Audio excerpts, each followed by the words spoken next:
name is Chelsea and welcome back to my channel. For today's video, we have my October book haul.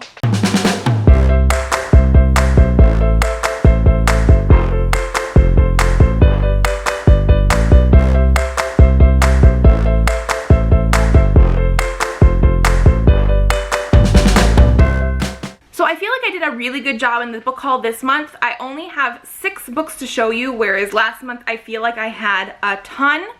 And so we're just going to start with the ones that came in first. So I have a copy of Wayward Son by Rainbow Rowell. I did haul a version of this last month, which was the US version. This is the UK, I think, Waterstones exclusive version. So we have the very, very pretty...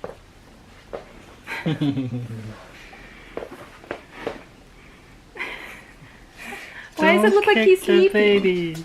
He's awake. Cute, honey. So as I was saying, I have the Waterstones exclusive edition. So this is the UK version, but it is the Waterstones version as well. So they have a slightly different cover here, I'm pretty sure. Yeah, the other one is more of a yellow book, and I think probably blue writing. This one is the blue with the yellow. We also have the sprayed edges on this side here, which actually match the underside of the book. I absolutely love it when hardcovers of books are gorgeous underneath the dust jacket. We also have art on the end papers, and so that was on the front. And this one here is in the back. I absolutely love this one here. It is a smaller, like shorter book than the US one, and I think that's just because sometimes the books in the UK do end up in a slightly different size. I have not read Wayward Son yet, but I pre-ordered this one forever ago when this one was announced, but I had also pre-ordered the other one before I left my job at Barnes & Noble to have my son. So I now have 2. They're really, really pretty. They're both gorgeous under the dust jacket, so I mean, I'm very happy I have 2 actually. Then I also went book shopping a couple weeks ago, and so I picked up 3 things there. The first one I have here is The Drifting Classroom by Kazuo Umez, although I've also seen the same books but in a different version with the author's last name as Umezu, so instead of 2 Z's it's Z-U. I don't know which one is actually correct. This is a horror manga all about this school that basically one day up and disappears. It leaves this gaping hole in the ground. The people in the town don't quite know what happened to the school. They think maybe there was some sort of gas explosion. And then we also get the perspective of the school, where basically it has been transported into this desert wasteland that is basically what that area of the world is like in the future. We don't know anything else about the rest of the world. And this is one that I did read already for this month. I will actually leave my Spookathon vlog linked down below because I did read it then and I gave thoughts on it. I will also be talking about this in my wrap-up, but if you don't want to wait until Thursday, you have the Spookathon vlog. And so this is, like I said, a horror manga. It is actually very, very thick. This is the first volume out of, I believe, the book looks like it's going to have 3. Where did I see that? Is it in the back? Okay, I can't for the life of me figure out where I saw it, but I swear I saw a part that said that this was the first volume, and then there was going to be like 2 more, because I think this is the first 15 chapters of this manga, which has been published before but also has been published in English before. This is just like a collector's sort of edition. And then I think there were 2 other volumes listed, because I think it goes up to like 42 chapters, something like that. But again, I thought I saw it in here, but now that I'm looking through it both front and back, I don't know where I saw that. So sorry about that, but I'm pretty sure this is the first out of 3 possibly. Then we also have Now Entering Addamsville. This is by Francesca Zappia. This is the main reason I went to Barnes & Noble that day, is because I knew it had come out and I desperately needed it. I had read her Eliza and Her Monsters, which I absolutely loved, gave it a 5 out of 5 stars, and so I desperately, desperately needed this one. I don't remember too much about it except for, I believe there's a girl who is framed for a crime she did not commit. I don't know if it was a fire. It doesn't specify in here. I feel like I might have heard that it was some sort of fire. I don't remember. But she's framed for a murder, and apparently, according to our synopsis, there are some sort of ghosts in here. I don't know how much of that is going to be real, like how paranormal this is going to be. But like I said, I absolutely loved Eliza and her monsters, and so I had to pick this up. It felt like the perfect spooky book for October. Nice maroon underneath there. I have not read it yet, and I know October's almost over, but I had to get my hands on it. The last book that I picked up in that trip was Into the Crooked Place by Alexandra Christo. This is the same author that wrote To Kill a Kingdom, which I read, I want to say last year. Really enjoyed that, gave it 4 out of 5 stars, and so again, I had to pick this up. This one I know basically nothing about. So I just read the synopsis, and all I got from it is that it's a magical world, and there are 4 different characters that are considered crooks. I think one was some sort of warrior, one is a busker, one is a resistance fighter.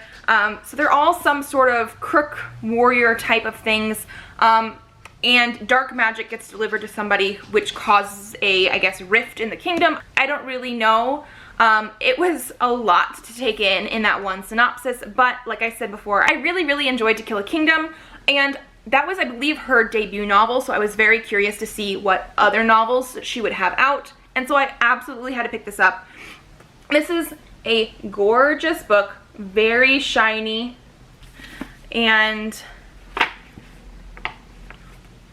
just, again, shiny underneath. It is just a nice black hardcover, but the way that they did the spine is also just gorgeous, and so we have this one as well. And then the last book that I picked up for October I feel is probably going to be a very common one, and that is the illustrated edition of Harry Potter and the Goblet of Fire. Now, I know we were supposed to get this last year, and I remember working at Barnes & Noble, and people would be coming in to get this book that had not come out yet. The good thing is I did read, I think, a blog post or something from Jim Kay, who is the illustrator, and he was basically explaining how, because this is a much larger book than the first 3, and I do feel like this is where the series really got chunkier and more in depth, he needed the extra time to make sure we had good illustrations and that they were fleshed out enough that we could all enjoy this book. And so I'm happy he took his time to do this, but I'm also so glad that I have this in my hands. I have not looked through it yet. I try not to look through it too much, so I'll go through and just sort of see little bits and pieces, and like just the chapter header with like the borders on it. I am so ready for these. I don't think I'm gonna read these editions until I get all 7, so we still have 3 more to go. These are also the ones that I'm really planning on being the first Harry Potter ones that I read to Presley when he is old enough to start these, because of the illustrations and the fact that they are so immersive. I feel like this would be a really good, it's not necessarily a picture book, but a good book for younger kids that you want to get into the stories, just to sort of sit and share them. And so again, like I said, so happy to have this one. And then just so we know, we have, I think it's copper, sort of on our words. It's nice bright blue. And then we have this as our end papers, and so they just do such a good job with this. Fire on that inside sleeve.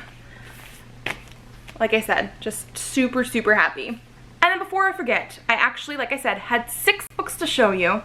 This is 5.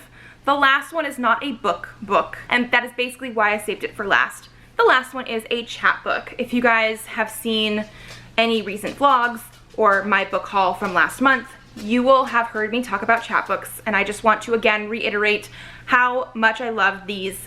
This is Presley's 2nd month chapbook. I'm pretty sure my husband and I are planning on doing one of these per month, at least for the first year of his life, because we can add so many pictures to them. We get the hardcover 6x6 version, and we just sort of put in all the little pictures that we really love. that we have taken ourselves. And the one thing that I really do enjoy as well is you can choose if you want full pages, the ones that sort of have the full picture but like the top and bottom or the sides don't necessarily have the full picture on it. It has white. Or they also allow you to have captions. So down here I have the captions. When you put a caption on there, that'll also include the date. This means it'll include the date you took the picture or the date you put it on Instagram or Facebook or anything like that, because you can pull your pictures from there as well. And I've even have some pictures in here that don't have a specific caption on them, but I did put it as the caption one so that you can see, hopefully, there we go, the date on there, because I do all of these books in chronological order. So currently we have his first month and his second month. We're in the middle of the third one. I will send that off to get printed after November 1st because that's exactly when he turns 3 months, and then we'll have the third one for next month. I do have a code for this as well. I will leave the link for their website.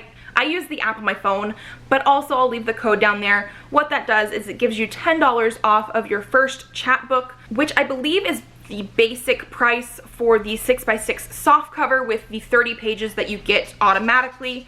You can always add more because I feel like our books range between mid 80s to mid 90s worth of pages in here, and they're just super nice quality. The pages are like laminated, sort of. They're very thick, very shiny, very smooth, and